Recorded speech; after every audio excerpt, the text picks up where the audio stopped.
So I'm here in Port Isaac, and this here is where Doc Martin's series took place. Who remembers this?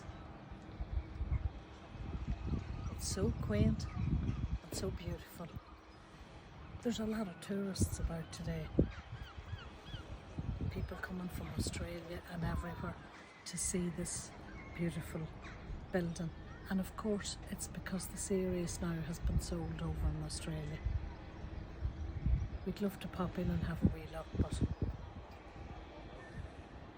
as you can see, they're saying, please respect our privacy. And that's what we all need. Anyway, this is beautiful, and the whole area is gorgeous. Let's go and see more. So folks, I have landed here where Doc Martin's series is all have taken place.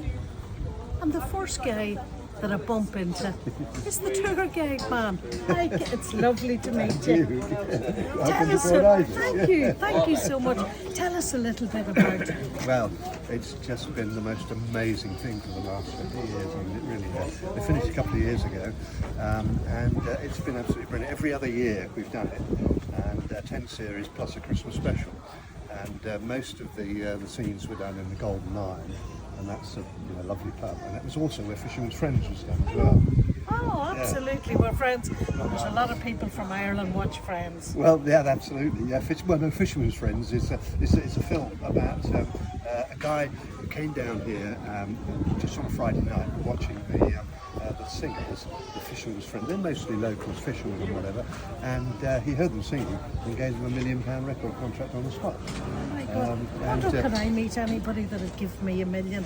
I know, that's right. Absolutely. Well, if you do, tell me as well.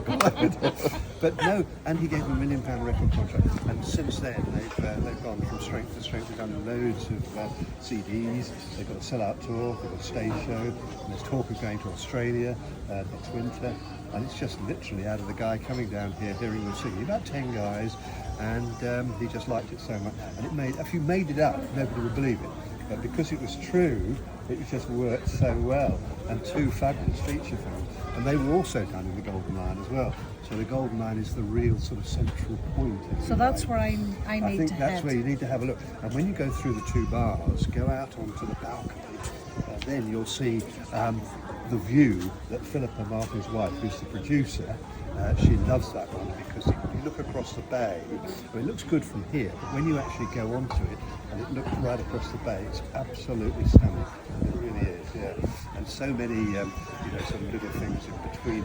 With Dave and I, who do the tours, we've been in most of the series, so we see how they put it together from behind the scenes. Fabulous. And that makes a real difference. Absolutely, and that's where all the fun and crack Well, happens. it is, you see, because that's what people love to know. That's right. I mean, like, you've never seen a wet episode of Doc Martin. That's right. Yeah, so how do we do that? We're only here for 20 weeks, and it rains a lot. And you've got to do something to filter out the rain.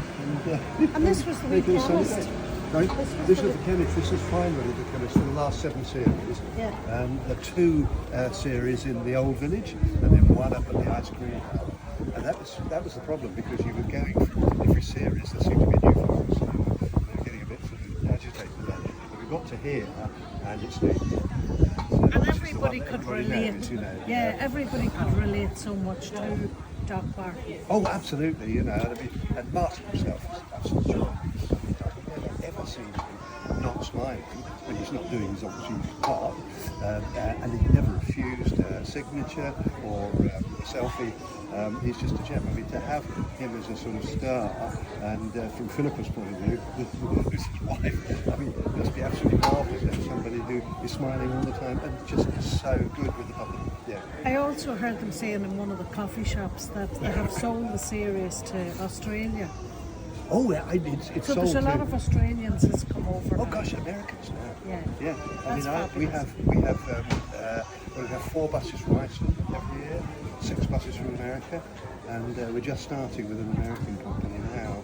It's going to be 2 buses a week for the season. And you were telling me that you're actually going to come over to visit us in Ireland. Oh gosh, yeah, love to do that. That would be brilliant, and you'll be very welcome. Monaghan, Ireland has always got open arms, just like you have here. Yeah, So no, we it's would brilliant. really look forward to having you back over it. And thank you so much for your time.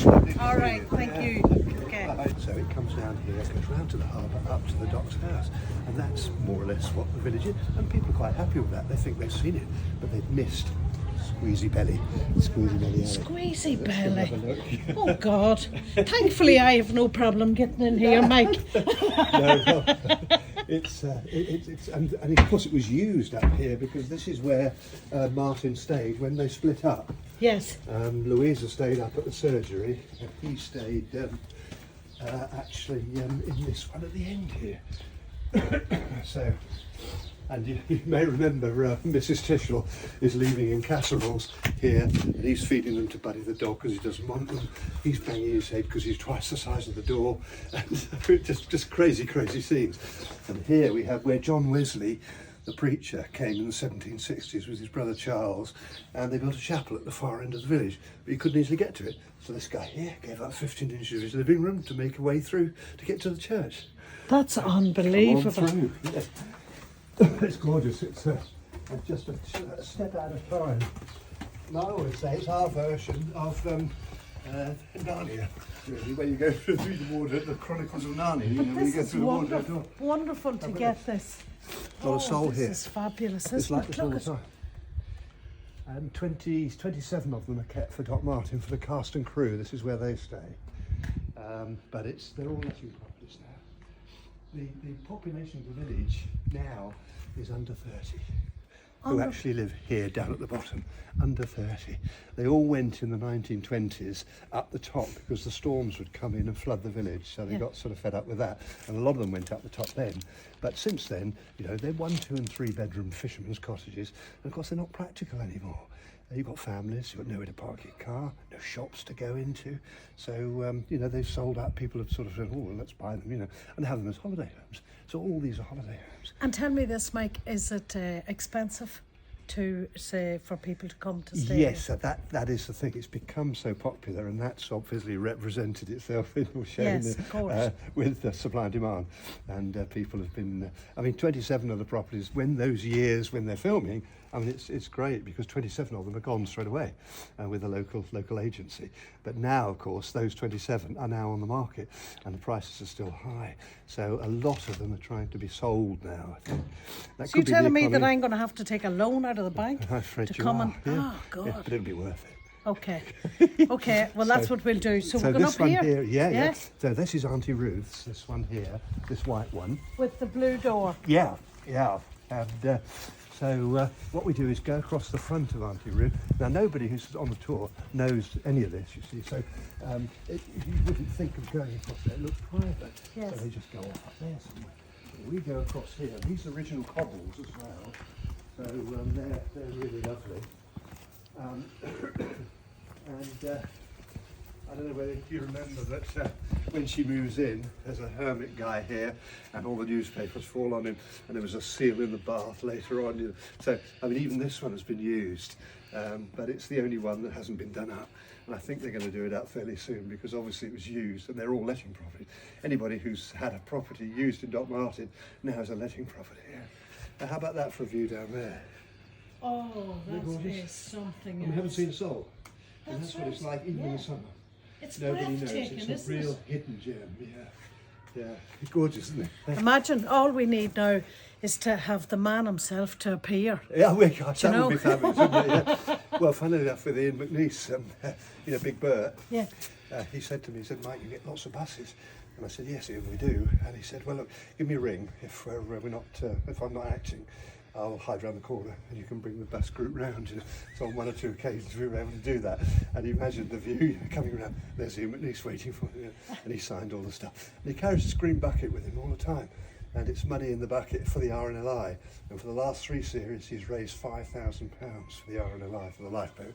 absolutely brilliant. Isn't The that guys wonderful? are gems. They're all gems. They're all lovely. There's no difficult people at all. You see, it goes beyond money. It's It the love of the absolutely people, does. Yeah. and it's the love of what you do. Absolutely, Isn't yeah, it? yeah. And that's in every job, Yeah. in every walk in life. Well, it is, you know, and Philippa is such a good producer, and she's just gone from strength to strength. Yeah, it's been, and all the characters now have become sort of household names, and they're all good actors and actresses. And of course, it's not hurt their futures because they've been able to be picked for other things, so they've all gone on to do other things. So. And this man here now is a household name. Yes. Oh God, no, Yes, no. Mike is, I'm one to avoid. he's fantastic. Without him, we wouldn't know what's going on today. So he's spreading Come the on word. through, we've got more fun yet. Going up the steps. So bearing in mind, 97% of people coming to Port Isaac don't get to see all this. This is unbelievable, isn't it? Yeah.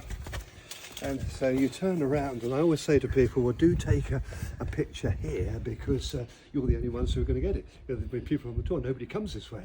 So it's up towards the docks house there and the cliffs beyond, which is rather nice. It's rather a nice view. And the good news is we go down, not up. So. Very good. So we'll not be breathless then. We'll be breathless, but just at looking around us. Well, I know, that nobody's disappointed because you see it on TV and it looks good, you love the programme anyway, but when you get here, it just blows you away. Yes. And winter sometimes really blows you away. I can imagine. But does that make you appreciate then when we do get the summer? Absolutely. Yeah. Cornish dry stone wall. Absolutely fabulous. Granite and slate, the two local materials. Herringbone style, so very attractive. But the real clever bit is no concrete or cement, purely on balance. That's probably, I don't know, 100 years old, not moved an inch. Amazing, isn't it? Fantastic. Yeah. Fantastic. Now this is our little Mediterranean alley through here. Couple of steps here, just be careful. And this could be Spain, Portugal, Italy or Greece, couldn't it? Absolutely. It's lovely stuff. And it's 2 or 3 degrees warmer here because you actually have so sheltered. Look at the teapots. Yes. And it's the people living in these. Oh yes, this is Wendy who, where the wall was we just looked at. Yes. That was Wendy working in her garden there because this has that garden with that sort of dotted around. It's just gorgeous. Now we talked about John Wesley's chapel that they built. John Wesley's chapel, yes. Yeah, they came in 1760. Well, this was the shortcut we've done, and that is the church. So that's the church from 1760. And is it in good condition? Yeah. Hello. Hello. Hello, how are you? I mean, you'd never believe that was 1760, would you? So you can just see the churchy windows from here. And but by about 1800, they sort of fallen out over religion. And started to build another one up by the docks house, which is now the chapel tower. So this one fell into disrepair and was eventually bought by the first cottage there, and it's a sort of garage and store, but they've kept it so well. I mean, imagine that condition from 1760. I mean, it's remarkable. Unbelievable. And lovely that the part of history, is maintained. Yes. And this is where they used to stay. And so this is called Wesley House. And it's got the plaque here. I think they came about 14 times, and it was reported that the first time they came, they were on the beach because there was nowhere to go quite, and the vicar at the time, who was petrified of John Wesley's reputation, was handing them stones, the parishioners, to throw at him. He wouldn't throw them himself because he was petrified of John Wesley, but he stayed, built the chapel, and built several others in Cornwall. So there's no one here. He did very well. This is owned by a very nice chap who comes down quite regularly. Right. But I mean, it has to be sort of, I don't know, early 1700s, I guess. And look at You that see ship's here, beam Wesley over the House. window. Gorgeous. That's why I was saying I didn't think there's probably anybody living in here at the minute. Well, yeah, look at that birds. I think I do use it as target practice, I think, as they fly over. But no, he doesn't come that often. He... No, and he's probably... Don't think there's anybody at home today. Surprised Maybe if the he next came day out. we come. The next time we come. Yeah, well, if the next time you come, you must let me know. And, Oh, absolutely, absolutely. Yeah. And this is the village pump, and this was the water up to that 1940. But it wasn't always good because, a bit like Boldart's time, you couldn't really trust the water. So, Yes. Oh, hey, she's lucky. this is where Louisa stays. She loves this one, and so when we can, it's got for her, you know. So, because when she's finished for the day, she's got a big part, and she can tuck away in there and maybe have a glass of wine or something, I don't know, and just learn her words. So I wonder would you like me to join her?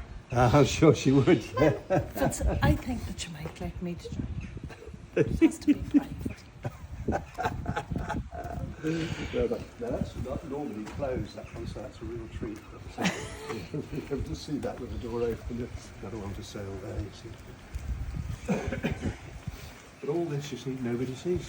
Yeah, and it's so fantastic. And as you said, Mike, the other thing is, it's actually more beautiful than what people are actually walking around and seeing. I know, that's the thing. You know, you think it looks great on TV, but when you get there, you look around the world. Yeah.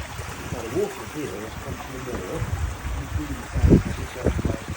the escape route, and this is called Isaac. And all the way down to Bobbin Moor. And when it's raining, it comes down a lot harder. And that sluice gate there is to stop anything big that comes through, like a rock or a stone or a bit of wood or something. Because if it goes underneath there, you've got a real problem.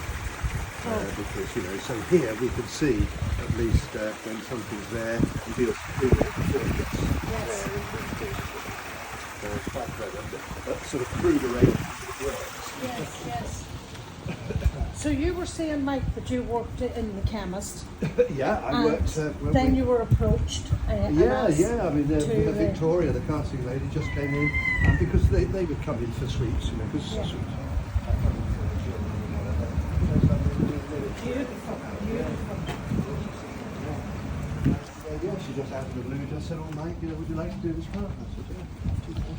And then went on from there. She kept music, and one thing led to another. We just did all sorts of stuff. You know, it's just been really fun, you know. She knew that you found a gem. You know, the tours are our main job. Yes. In between, if possible, we like to do just a little bit to make life interesting.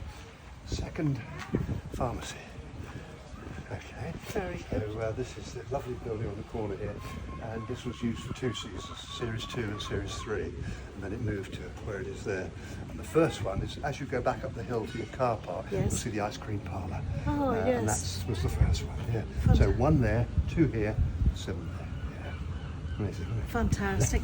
We really appreciate Yes, you. they're fine, And they're I'm brilliant. so delighted that I just it's that we super, bumped. yeah, We I were mean, meant to bump chatting into with you. each Well, other. Yes, we were, weren't we? And you know, maybe I someday. apologise for my breath. I've just had a mackerel. Oh, don't worry, so don't worry. I wasn't expecting to. The next time that we come, you never know, me and you could be in one of the series as yet. Well, yeah. Don't put this one on, but there is a possibility of a film. Very good. So what we're hoping, the 2 of the directors were down a couple of weeks ago looking at locations, and Marsden let it slip out that a film is a possibility.